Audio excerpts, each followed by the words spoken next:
Fino al 30 aprile in tutta la regione le iniziative per la settimana nazionale della bonifica e della irrigazione.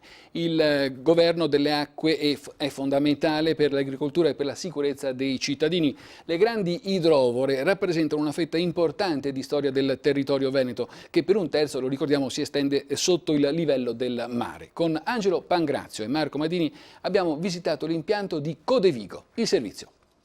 Da San Donà a Borgorico, da Cave Endramina ad Alano di Piave, la settimana nazionale della bonifica apre le porte degli impianti sparsi sul territorio, a partire dalle idrovore, vere e proprie cattedrali dell'acqua.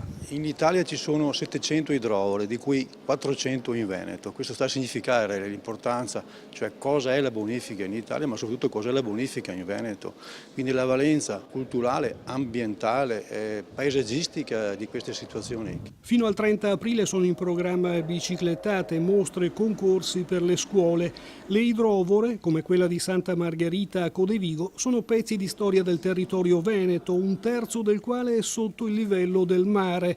L'impianto, che solleva 15.000 litri d'acqua al secondo, ospita le installazioni multimediali sulla vita dell'idrovora, risalente al 1888, realizzate dal Laboratorio di Storia Orale dell'Università di Padova. È stata un'evoluzione di tutte le macchine, questa era la prima macchina della bonifica, la ruota a schiaffo. Questo è un modellino fedele riprodotto in scala che dimostra come l'acqua veniva sollevata dalla zona bassa, da questo dislivello che abbiamo con il mare, e caricata dietro a questa struttura che faceva un po' da argine sul canale che la portava direttamente in laguna.